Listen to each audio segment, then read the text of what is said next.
सीधे आपको लोकसभा की कार्रवाई में लिए चलेंगे, जहां इस वक्त गृह मंत्री अमित शाह बोल रहे हैं। निमंत्रित किया है। देश की जनता को सबसे पहले मैं बहुत बहुत बधाई देना चाहता हूं कि लगभग आजादी के 77 साल बाद आपराधिक न्याय प्रणाली, हमारी क्रिमिनल जस्टिस सिस्टम पूर्णतया स्वदेशी हो रही है और भारतीय इथोस के आधार पर ये चलेगी। 75 साल के बाद इस कानूनों पर विचार हुआ और ये कानून जब आज से हर थाने में अपना काम करना चालू करेंगे, तब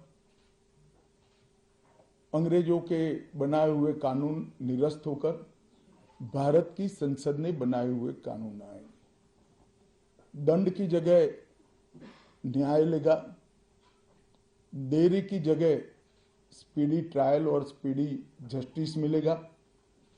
और पहले सिर्फ पुलिस के अधिकारों की रक्षा की गई थी, अब पीड़ितों के अधिकारों की रक्षा और जो कंप्लेनेंट है इसके भी अधिकारों की रक्षा करने का काम होगा। तो एक नए नजरिए के साथ ये तीनों कानून आज सुबह से ही, मतलब कल मध्य रात्रि से काम करना शुरू किए हैं। अब इंडियन पिनल कोड, जिसको आईपीसी कहते थे, 1860 से जो कानून था, इसकी जगह बीएनएस भारतीय न्याय संहिता आएगी। क्रिमिनल प्रोसीजर कोड, जिसको सीआरपीसी कहते थे, जो 1898 से अमल में था, इसकी जगह भारतीय नागरिक सुरक्षा संहिता बीएनएस आएंगे। और इंडियन एविडेंस एक्ट 1872 से जो इस देश की क्रिमिनल जस्टिस सिस्टम को गवर्न करता था, इसकी जगह भारतीय साक्ष्य अधिनियम बीएसए लागू होगा। तो बीएनएस, बीएनएसएस और बीएसए के लागू होने से पूरी न्याय प्रणाली का आपराधिक कानूनों की पूर्णतया इसके अंदर हम कह सकते अब भारतीय आत्मा है। इसके ढेर सारे प्रावधान ऐसे किए गए हैं जिससे कई समूहों को फायदा होगा। कई सारी दफाएं जो अंग्रेजों के समय से विवाद में रही, इसको हटाकर आज के समय के अनुकूल धाराएं जोड़ी गई है। और कई सारी ऐसी चीजें जिससे भारतीय नागरिकों को परेशानी थी, इसको हटाकर नए प्रावधान किए गए हैं। सबसे पहले हमने इसमें हमारे संविधान के स्पिरिट के तहत दफाओं की और चैप्टर्स की प्रायोरिटी तय की है। सबसे पहली प्रायोरिटी महिलाओं और बच्चों के अपराध को दी गई है और मैं मानता हूं कि ये करने की बहुत समय से पहले जरूरत थी। एक पूरा अध्याय इसमें जोड़ा गया है जिसमें 35 धाराएं हैं और 13 प्रावधान हैं, जिसमें गैंग रेप के लिए अब 20 साल की सजा या तो कारावास, आजीवन कारावास, नाबालिग के साथ बलात्कार में मौत की सजा, झूठा वादा पहचान छिपाकर शोषण करने वालों के लिए भी अलग से अपराध बनाया गया है। पहले सुप्रीम कोर्ट के जजमेंट से चलता था। पीड़िता का बयान उसके घर पर महिला अधिकारियों की उपस्थिति में और अपने परिजनों की उपस्थिति में लेने का भी प्रावधान किया है। और इसके साथ साथ ऑनलाइन एफआईआर की व्यवस्था से भी ढेर सारी उत्पीड़न का सामना कर रही महिला एम्बरेसमेंट से बच पाएगी, ऐसा हमारा मानना है। सालों से देश भर में मॉब लिंचिंग के अपराध के लिए कानून में कोई प्रावधान नहीं था। प्रावधान करने की मांग होती थी। पहली बार मॉब लिंचिंग को परिभाषित किया गया है। नस्ल, जाति, समुदाय, लिंग, जन्म स्थान, भाषा और अन्य कारणों से जो मॉब लिंचिंग होता है, इसमें 7 वर्ष के कारावास से लेकर मृत्यु की सजा और आजीवन कारावास तक इसके अंदर जोड़ा गया है। तो एक बहुत बड़े समय से जो मांग थी वो पूरी होने जा रही है। रात 2 एक ऐसा कानून था जो अंग्रेजों ने अपने शासन की रक्षा के लिए बनाया, चाहे महात्मा गांधी हो, चाहे तिलक महाराज हो, चाहे सरदार पटेल हो, सभी लोग यही कानून के तहत 6-6 साल की सजा काटे थे। इसी कानून के तहत केसरी पर प्रतिबंध लगाया गया था। वो अपने राज्य की सुरक्षा के लिए अंग्रेजों ने बनाया हुआ कानून था। राजद्रोह को हमने जड़ से समाप्त कर दिया है और देश विरोधी हरकतों के लिए नई धारा लेकर आए हैं। पहले सरकार के खिलाफ स्टेटमेंट देना गुनाह था, अब भारत की एकता और अखंडता को क्षतिग्रस्त करने के लिए ये कानून अमल में आएगा। तो आजादी के इतने सालों के बाद ये कानून में बदलाव हुआ है, जो एक बहुत बड़ा परिचायक है हमारे संविधान के स्पिरिट का। मैं आप सभी के सामने बड़े विश्वास के साथ कहता हूं कि ये तीनों कानूनों के पूर्ण स्पिरिट के साथ देश भर में लागू होने के बाद ये कानून सबसे आधुनिक न्याय प्रणाली का सर्जन करेंगे। टेक्नोलॉजी को हमने न केवल अपनाया है, आने वाले 50 सालों तक टेक्नोलॉजी में जो भी अनुसंधान होने की संभावनाएं हैं, इस सबको कानून के अंदर हमने व्याख्या के तौर पर समाहित किया है, जैसे आने वाले समय में भी जो अनुसंधान होंगे वो व्याख्यायित किए गए। ये विश्व की सबसे आधुनिक न्याय प्रणाली बनेगी, इसका मुझे विश्वास है। कंप्यूटराइजेशन की प्रक्रिया ऑलरेडी पूरी हो गई है। 99.9% थाने कंप्यूटराइज हो चुके हैं। ई रिकॉर्ड जनरेट करने की प्रक्रिया भी हमने 2019 से ही चालू कर दी थी। 0 FIR, ई FIR, चार्जशीट और जवाब, ये सभी डिजिटल होगा। किसी को बड़े बड़े जेरोक्स निकालकर करने की जरूरत नहीं है। 1 लाख पेज की चार्जशीट भी एक छोटे से पेन ड्राइव से जजेस के सामने जाएगी और पक्षकर्ताओं को दिए जाएगी। 90 दिन के अंदर इस कानून में पीड़ित को, जिन्होंने न्याय की गुहार की है, उनको अपने केस का प्रोग्रेस ऑटोमेटिकली ऑनलाइन भेजा जाएगा। हमने इसके अंदर 7 साल और उससे ज्यादा सजा वाले सभी गुना में फॉरेंसिक की टीम की विजिट को कंपलसरी कर फॉरेंसिक एविडेंस को कानूनी जामा पहनाने का काम किया है। मैं मानता हूं कि इससे बहुत फायदा होगा। दोष सिद्धि का प्रमाण हम बहुत आगे तक ले जा पाएंगे। साक्ष्यों की रिकॉर्डिंग और जांच पड़ताल में रिकॉर्डिंग की अनुमति दी है। वीडियोग्राफी को सर्च और सीजर के वक्त पर अनिवार्य किया है, जिससे किसी को फंसाने की कोई साजिश न हो पाए। ई बयान बलात्कार की पीड़िता का या छेड़खानी की पीड़िता का ई बयान को भी कानूनी माना गया है और कोर्ट में ऑडियो वीडियो के माध्यम से पेशी करने का भी प्रावधान हमने किया है। ई पेशी में गवाह, आरोपी, विशेषज्ञ और पीड़ित सभी को कानूनी जामा पहनाने का काम किया है। इसमें जो फॉरेंसिक विजिट को अनिवार्य बनाया गया है, इसको हमने दूरदर्शिता पूर्वक काम कर नेशनल फॉरेंसिक साइंस लेबोरेटरी 2020 में बनाकर इसके लिए ट्रेन मैन पावर का सर्जन का काम ऑलरेडी कर चुके हैं। मुझे पूरा भरोसा है कि 3 साल के बाद इस देश में हर साल 40,000 से ज्यादा ट्रेन मैन पावर का फोर्स हमारी कानूनी क्रिमिनल जस्टिस सिस्टम की सेवा में उपलब्ध होगा।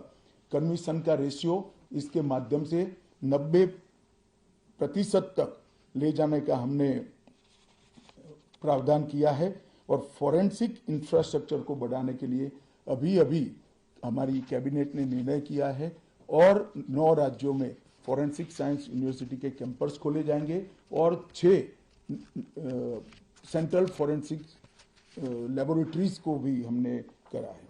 ये कानून विक्टिम सेंट्रिक है।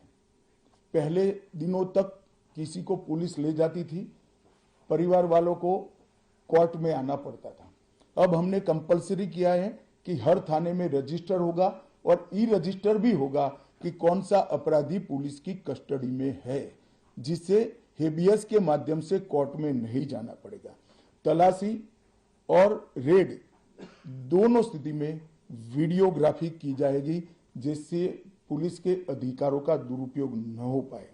और हमने अपराधियों को बेल को भी लंबे समय तक लंबित केसों में कानूनन बना दिया है, जिसमें एक निश्चित समय मर्यादा अपराध के अंदर जो सजा है उसके अनुपात में हो जाने के बाद जेल सुपरिटेंडेंट की जिम्मेदारी होगी कि इसको बेल पर रिहा किया जाए। तो इसके लिए कोर्ट में किसी को जाने की जरूरत नहीं पड़ेगी। इसमें विक्टिम को अपनी बात रखने का मौका मिलेगा, इंफॉर्मेशन का अधिकार मिलेगा और नुकसान के लिए क्षतिपूर्ति का भी अधिकार पहली बार भारतीय कानूनों में हम करने जा रहे हैं। 0 एफआईआर, विक्टिम की एफआईआर की प्रति की निःशुल्क प्राप्ति और 90 दिन में जांच का रिपोर्ट देने से इससे बहुत बड़ा फायदा होगा। समय पर न्याय, लगभग 35 न्याय प्रणाली की 35 धाराओं में हमने समय मर्यादा निश्चित की है और ये टेक्निक के आधार पर प्रोसीडिंग्स होने के कारण भी समय पर न्याय मिलेगा। 3 दिन में एफआईआर दर्ज करनी है, 7 दिन के भीतर जांच रिपोर्ट पीड़िता के सार्वजनिक करनी है, 60 दिन के अंदर ही अपराध तय करने हैं और घोषित अपराधियों के खिलाफ 90 दिन के अंदर मुकदमा कायम करना है और आपराधिक मामलों में मुकदमे की सुनवाई के बाद ज्यादा से ज्यादा 45 दिन के अंदर जजमेंट की घोषणा करनी है। तो कई जगह पे हमने समय को कम कर बाध्य कर हमने जल्दी से न्याय मिल पाए इस दिशा में काम किया है। हमने 3 वर्ष से कम कारावास में 60 वर्ष से अधिक उम्र में के लोग जो है, इसमें पुलिस अधिकारी की पूर्व अनुमति अरेस्ट के लिए अनिवार्य करी है। गिरफ्तार व्यक्ति को 24 घंटे में मजिस्ट्रेट के सामने ले जाने का प्रावधान भी कानूनी बनाया है और 20 से ऐसी ज्यादा धाराएं हैं जिसमें पुलिस की जवाबदेही हमने सुनिश्चित करी है। पहली बार पी का भी हमने प्रावधान इसके अंदर किया है। साक्ष्यों के संबंध में भी टेक्नोलॉजी को हमने बढ़ावा दिया है। इलेक्ट्रॉनिक साक्ष्यों के प्रति विश्वसनीयता बढ़े, इसके लिए कानूनी प्रावधान कड़े किए हैं। सर्वर लॉग, स्थान संबंधी साक्ष्य और वॉइस मेल, ये सब की व्याख्याएं की गई है। अब न्याय प्रक्रिया संविधान की 8वीं अनुसूची में आने वाली सभी भाषाओं में काम करती हो जाएगी। हमारी स्थानीय भाषाओं के लिए बहुत बड़ा फैसला है। हमारा पूरा सॉफ्टवेयर जो बनेगा वो 8वीं अनुसूची में आने वाली सभी भाषाओं में बनेगा।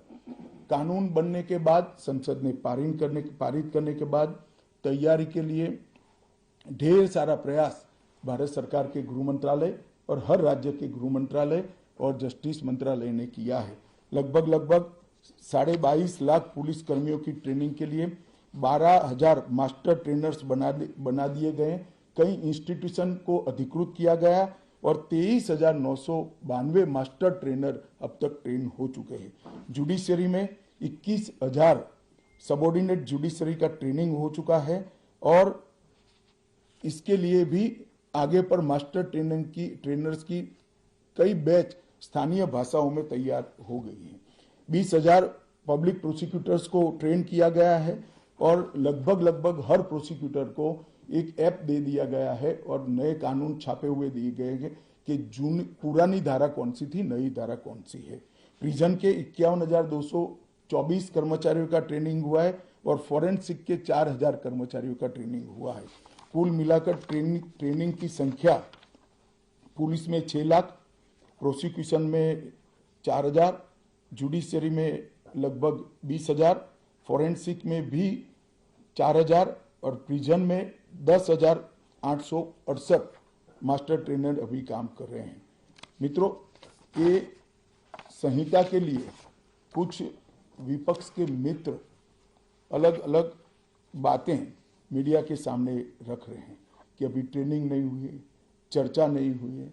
मैं आप सभी को बताना चाहता हूं कि लोकसभा में कुल मिलाकर 9 घंटा और 29 मिनट चर्चा हुई है। 34 सदस्यों ने इसके अंदर पार्टिसिपेट किया है। राज्यसभा में 6 घंटा और 70 मिनट चर्चा हुई, 40 सदस्यों ने पार्टिसिपेट किया है।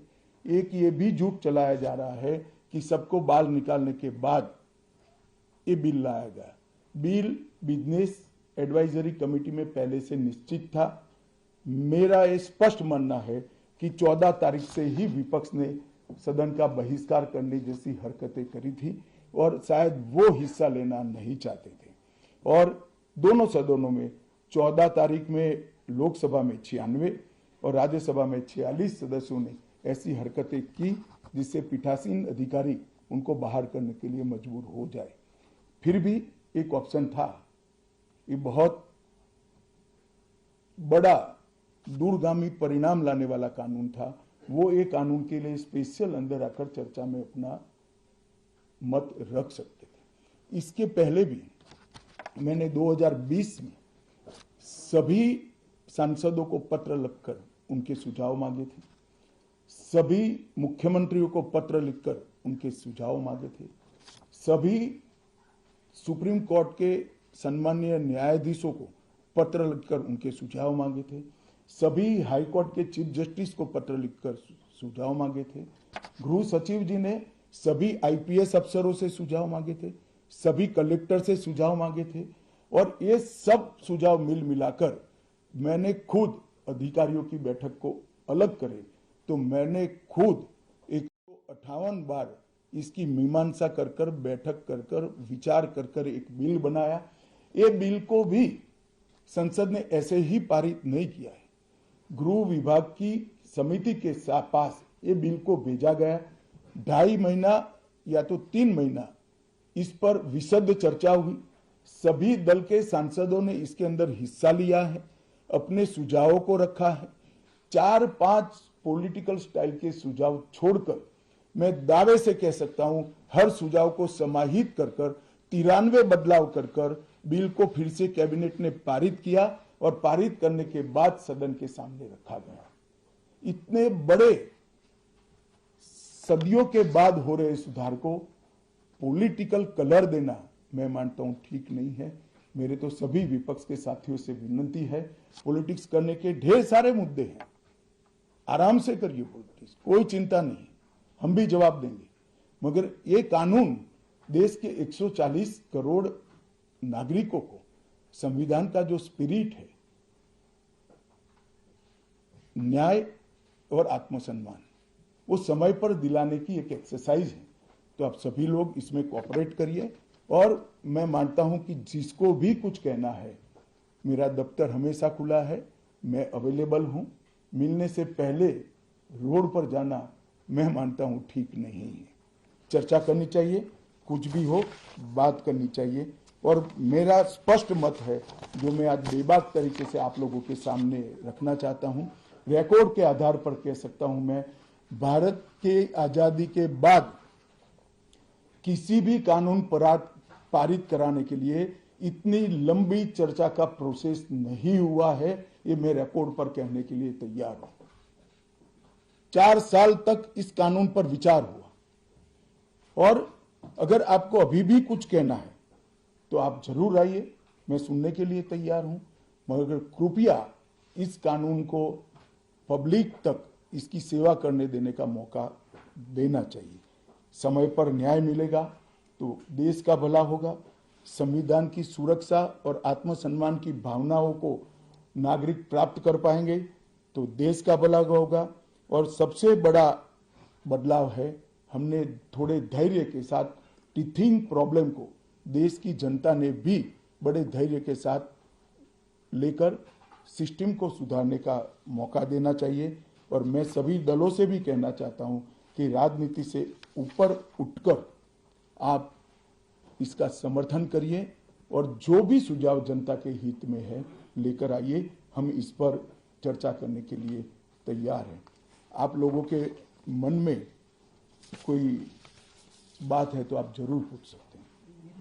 सर, मैं नीरज पांडे हूं, एबीपी न्यूज़ से। मेरा सवाल है सर, पहले के कानून में किसी भी आरोपी को जो गिरफ्तार किया जाता था तो 15 दिन के रिमांड की व्यवस्था थी। अभी जो नया कानून है उसमें गिरफ्तारी के 60 दिनों तक कभी भी या तो एक आपकी आदेशों में बुलाकर रिमांड पे लिया जा सकता है, तो इससे फायदा क्या होगा? नहीं, मैं आपको समझाता हूँ, ये भ्रांति फैलाई गई है कि रिमांड का समय बढ़ाया गया है। मैं स्पष्ट कर देना चाहता हूं कि नए कानूनों के तहत, बीएनएस के तहत रिमांड का समय 15 दिन का ही है। मैं आप लोगों के सामने डिटेल में बताना चाहता हूं, आरोपी को आज पुलिस ने कस्टडी में लिया, कोर्ट ने रिमांड दे दी और आरोपी अस्पताल में भर्ती हो जाता है और 15 दिन तक अस्पताल में रहेगा, तो क्या इसकी पूछताछ ही नहीं होगी? पूछताछ करनी चाहिए या नहीं करनी चाहिए? इसलिए हमने प्रावधान किया है कि 15 दिन की अपर लिमिट के अंदर, 60 दिन की अपर लिमिट के अंदर पुलिस इसका रिमांड ले सकती है, वरना उसको तो जुडिशियल कस्टडी में जेल में पहले भी रहना था और बाद में भी रहना है। एक दूसरा आरोपी पकड़ा जाता है, पुलिस को दोनों को इकट्ठा करके पूछताछ करनी है, तो कैसे करेगी?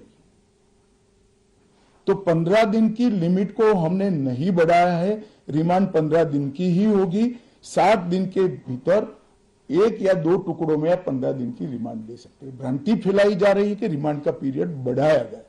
कृपया मैं आप सबसे निवेदन करता हूं कि इसको आप क्लैरिफाई करिएगा, जिससे जनता में गलत बात न जाए। टोटल 15 दिन होगा, total 15 days within 60 day. Kapil Sibal भी उठाया जाएगा, वो जानबूझकर उठा रहे हैं, मैं मानता हूं उन्होंने तो पढ़ा होगा कानून।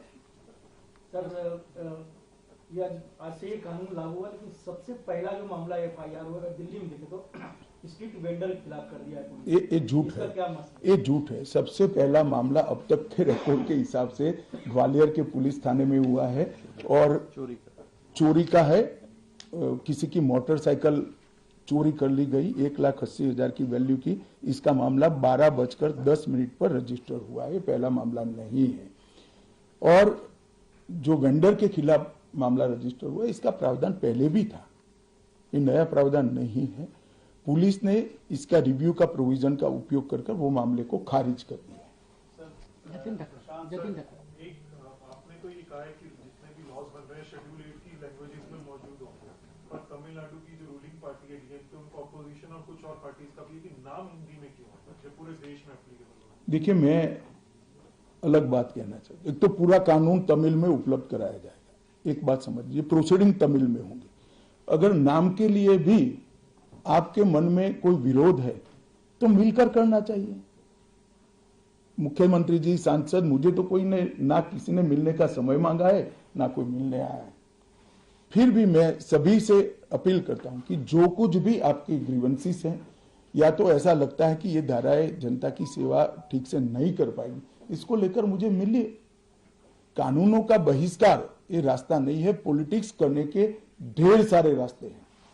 पायल मेहता सर, आपने ये बिल इंट्रोड्यूस किया, उसके बाद ये होम कमेटी में गया, वहाँ पे भी विस्तृत चर्चा हुई, पर विपक्ष में कभी भी जो कुछ नेता है, जो वकील है, वो कह रहे हैं कि इसको सिलेक्ट कमेटी या स्टैंडिंग कमेटी में क्यों नहीं भेजा, इतनी गड़बड़ी क्या थी इस बिल को?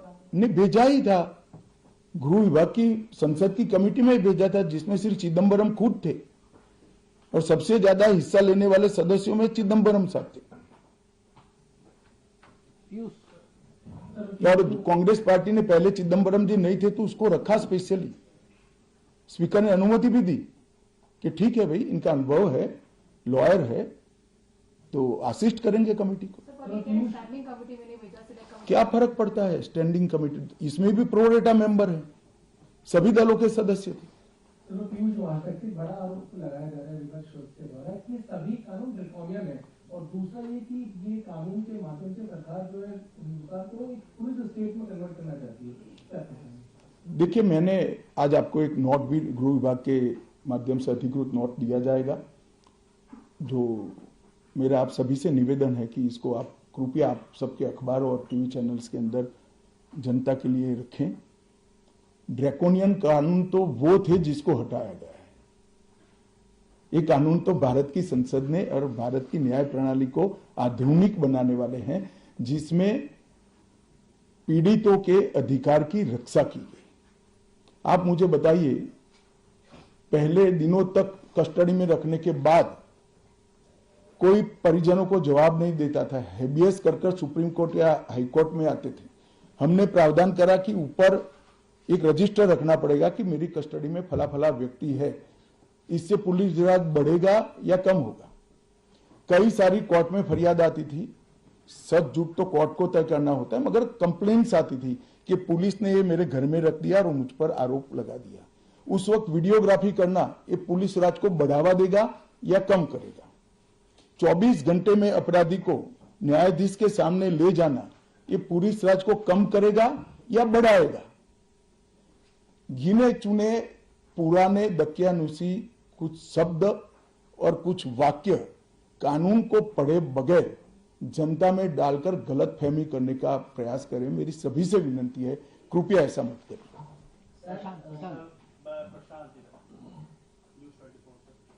सर मेरा सवाल ये है कि आप जो कंप्लेनेंट एफआईआर लॉन्च करें, एंड रिजल्ट में उसको जो रिलीज चाहिए, लंबी लड़ाई होती है, उसके नीचे जो काम करने वाला सिस्टम का ढांचा तो वही है, उसको कैसे उस पर ऐसा नहीं है, सिस्टम के ढांचे पर कोई समय मर्यादा तय नहीं थी। अब पुलिस से लेकर जुडिशरी तक सबकी समय मर्यादा तय हुई है और टेक्नोलॉजी का हम उपयोग कर रहे हैं। आप बेंगलुरु गए हो, आपका गवाही का दिन है तो बेंगलुरु से आप गवाही दे सकते हो, कोर्ट में जाने की जरूरत नहीं है। मगर ये पूरी प्रक्रिया को अप्लाई होते होते, टेक्नोलॉजिकल अपग्रेडेशन और सारे होते होते 3 या 4 साल लगेंगे। मैं आपको और आपके माध्यम से देश की जनता को विश्वास दिलाना चाहता हूं कि ये कानूनों के पूर्ण इंप्लीमेंटेशन के बाद किसी भी एफआईआर का सुप्रीम कोर्ट तक 3 साल के अंदर न्याय मिलने की प्रक्रिया पूरी हो जाएगी। और मैं सोच समझ कर कह रहा हूं इसको। जी मैं रविकांत हूँ, टाइम्स ऑफ भारत से। सर तीनों कानून लागू हुए, इंप्लीमेंट हो गए हैं, तो आपको क्या लगता है कि ये ऑपोजिशन जानबूझकर किस तथ्यों के आधार पर विरोध करे या सिर्फ राजनीति के लिए मामला उठाया जा रहा है? देखिए, मैं इस पर टिप्पणी नहीं करना चाहता। मैं आप सबके माध्यम से अपील करना चाहता हूं कि जिसको भी मिलना है मैं तैयार हूं, हम मिलेंगे भी और समीक्षा भी करेंगे, और इसमें कृपया राजनीति नहीं करनी। अमित जी, एक जो कंसर्न आ रहा था विपक्ष की तरफ से वो ये था कि पेंडेंसी ऑफ केसेस और 2 पैरेलल क्रिमिनल जस्टिस सिस्टम होंगे, क्योंकि जो पुराने वाले केसेस रजिस्टर हुए हैं वो पुराने केसेस की तरह चलेंगे और जो नए वाले हैं वो नए की तरह। देखिए, जहां तक पेंडेंसी ऑफ केसेस का सवाल है, इस देश में सबसे ज्यादा शासन करने वाली पार्टी कांग्रेस है, वो हम पर नहीं मर सकते। पेंडेंसी ऑफ केसेस को कम करने के लिए ही ये कानून लाए। और मैं स्पष्टता कर दूं पुराने और नए कानून के लिए, गुनाह की तिथि 1/7/2024 के पहले की होगी। इसमें पुराने कानून के तहत प्रक्रिया चलेगी और 1/7/2024 के बाद होने वाले हर गुनाह को ये तीनों नए कानूनों के हिसाब से चलाया जाएगा। इसमें कोई कंफ्यूजन नहीं। सर ये आपने बोला कि तमिलनाडु के एमपी को अगर नाम से कोई ऑब्जेक्शन है तो वो आके मुझसे मिले, तो क्या अगर वो आपसे मिलेंगे तो क्या इस government open to their suggestion? भैया मिलने तो दो, वो क्या लेकर आएंगे बताएंगे। तुम यहाँ कहाँ निर्णय करा रहे हो?